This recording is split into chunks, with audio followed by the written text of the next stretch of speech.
Ok, bah moi je suis Valentin Charvet, je suis cofondateur du Talus et aujourd'hui j'assure la direction générale du projet.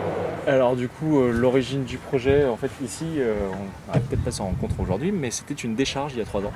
On était sur une ancienne décharge de chantier qui était en fait juste à côté, là il y a une autoroute qui est souterraine, c'était un délaissé de chantier et du coup on a pu récupérer ce terrain qu'on a entièrement transformé, le but étant de faire un projet vitrine de triple impact, social, environnemental et viabilité économique. Donc on fait plein d'activités aujourd'hui, on fait aussi bien du micro-maraîchage en autorécolte que tout un pôle pédagogie avec des scolaires et non scolaires, de la restauration, tout un pôle événements où on s'y fait aussi bien des événements festifs, culturels, demain il y a un marché de créateurs, on fait des formations, la culture de plants potagers, de l'étude, puis là ça c'est la partie jardin du projet. De l'autre côté, il y a la partie village. On va avoir une autre dimension événementielle, une vraie cuisine de transformation alimentaire, un atelier de recyclerie et en usage partagé.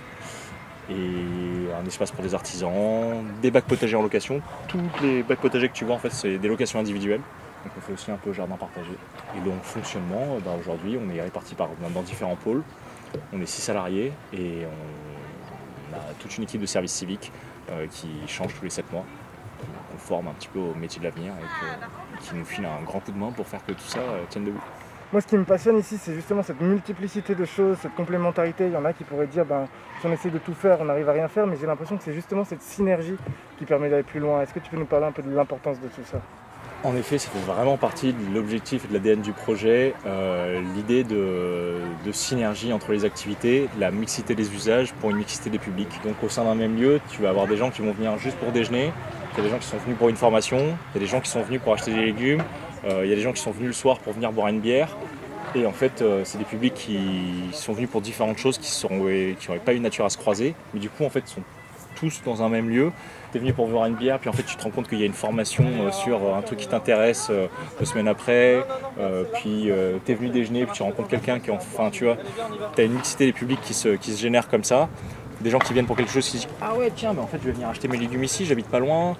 Donc aussi tu as aussi une synergie qui se crée comme ça, puis ça justifie plus aussi d'être ouvert parce qu'il se passe plein de choses et que tu n'as pas juste un truc à proposer. Puis c'est aussi plus de résilience parce que par exemple on l'a vu avec le temps et le Covid, il y a beaucoup de boîtes et de structures et de lieux qui se sont retrouvés à fermer, qui étaient à l'arrêt complet parce qu'ils se reposaient sur assez peu d'activités qui du coup étaient plus possibles.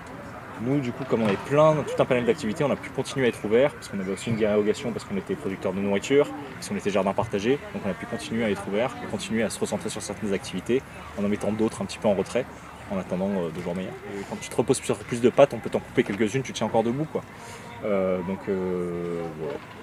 Alors, qu'est-ce que je préfère au talus? Le petit Après, détail je qui... pense que ça restera très très personnel, hein, Bien sûr, c'est le but. mais moi j'aime beaucoup la mare. J'aime bien parce que c'est assez rare dans notre milieu méditerranéen qui est quand même assez aride, même s'il y a de l'eau qui passe en profondeur. On voit assez peu de milieux aquatiques dynamiques.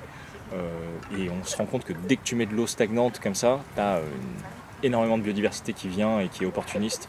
Et donc ça c'est assez agréable à voir, de voir qu'avec quelques petits aménagements comme ça, tu peux quand même vraiment redynamiser le vivant. Le bassin qui remplit plein de fonctions, au-delà d'être joli et fleuri, c'est aussi notre anti-moustique, parce que du coup tous les moustiques viennent pondre là-dedans, sauf que le truc il est café de poissons anti-moustiques qui se nourrissent exclusivement de larves d'insectes. Donc du coup tous les moustiques viennent pondre ici, et c'est un vrai génocide de génération de moustiques. Et ça nous permet aussi du coup de pouvoir accueillir pas mal de biodiversité. Donc là tu as par exemple une libellule qui est là. Les libellules viennent pondre, les libellules étant les prédateurs, ça permet d'avoir toute une faune de prédateurs insectes ainsi que des oiseaux qui ont un endroit humide où ils peuvent s'abreuver, se laver, se reproduire. Ce qui nous permet de limiter du coup les invasifs qu'on a dans le champ. Puis en plus du coup, ici aussi on est sur un système qui est sans aucune énergie électrique. C'est-à-dire que l'oxygénation elle se fait par des plantes qui sont situées au fond et certaines autres plantes qui sont oxygénantes. Il y a des plantes qui sont filtrantes, il y a différentes plantes là, qui flottent, qui ont des grandes racines et qui font un filtre. Puis tu as des plantes qui sont phytoépurantes, qui elles, du coup, toute la matière en décomposition, ils la bouffent, ils l'intègrent et ils l'incorporent dans leur croissance.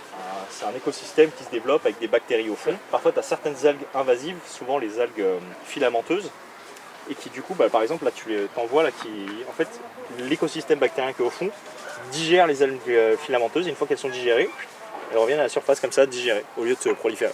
Donc c'est un écosystème à part entière, assez dynamique.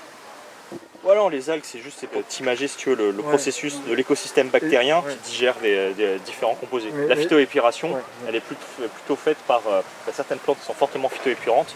Par exemple, ça, qui est la phragmite, ou les papyrus qui sont là-bas. Les nutriments, les excès de certains nutriments qui vont se retrouver dans l'eau, eux, ils vont les absorber et les intégrer dans leur croissance.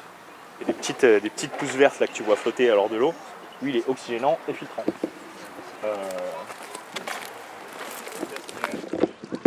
C'est un gros système racinaire qui filtre. Et donc tout ce qui est en suspension vient s'agréger, intégrer dans la croissance, et du coup ça fait que l'eau est plus ou moins claire. On pourrait se baigner là, dans un truc comme ça? Tu casses tout. Théoriquement oui. Après là je te le conseille pas parce que vu que la mare est quand même assez petite, si tu te baignais, tu créerais beaucoup de remous, tu ferais remonter beaucoup de vases, et du coup à l'échelle du volume, ce serait pas top, ça mettrait assez longtemps à redescendre et ça perturberait un petit peu l'ensoleillement dans les fonds et tout ça. Donc c'est pas une mare de baignade, c'est vraiment une mare qui a une fonction écosystémique pour réduire les invasifs, rafraîchir, et puis en même temps c'est assez agréable de pouvoir se poser autour, quoi. Les Je t'ai pas parlé des ruches, mais on fait aussi de l'apiculture. On a aussi de l'apiculture. De l'autre côté, on a un rucher pédagogique. Et d'ailleurs, on a sorti nos premiers pots de miel là il y a quelques semaines. Trop bien. Alors les améliorations, je suis mal placé pour le dire si tu veux. C'est souvent quelque chose qu'on demande plutôt aux autres et aux personnes extérieures de dire donc, qu'est-ce que vous aimeriez avoir plus, qu'est-ce que vous aimeriez voir moins, qu'est-ce que sont les suggestions que vous avez à nous faire. Et du coup on les écoute et puis après on essaie d'en prendre compte. Là on est dans une phase quand même de développement et avec de l'autre côté de le village, parce qu'on a besoin de plus de place en fait. C'est que il y a plein de gens qui aiment bien le talus et il y a plein de gens qui viennent, surtout quand tu fais des événements. Et du coup on était un peu limité par la place ici. En fait on a rapidement occupé tout l'espace. Donc là maintenant le challenge c'est de réussir à occuper ce nouvel espace qui est plus minéral. Où il va y avoir des challenges notamment liés à l'ombrage et à l'aménagement pour rendre ça sympathique, quoi. Faut pas avoir peur d'essayer d'une idée qui peut être parfois super farfelue. Et en fait quand on met l'énergie nécessaire et avec les bonnes personnes autour, on peut y arriver. Il faut se rappeler que c'est jamais des problèmes techniques. Les problèmes qu'on peut avoir, c'est toujours des problèmes qui sont humains. Et se souvenir que les projets, c'est avant tout des projets d'humains. Et que prendre soin de ça quand on monte quelque chose. Voilà. Trop bien, merveilleux. Merci beaucoup. Merci Super. à vous. Avant de vous échapper, il faut qu'on trouve Sophie et qu'on lui demande à quelle heure il faut que vous veniez pour pouvoir voir le microculteur. De toute façon, on va aller prendre quelques images là-bas. Une fois qu'on aura trouvé Sophie,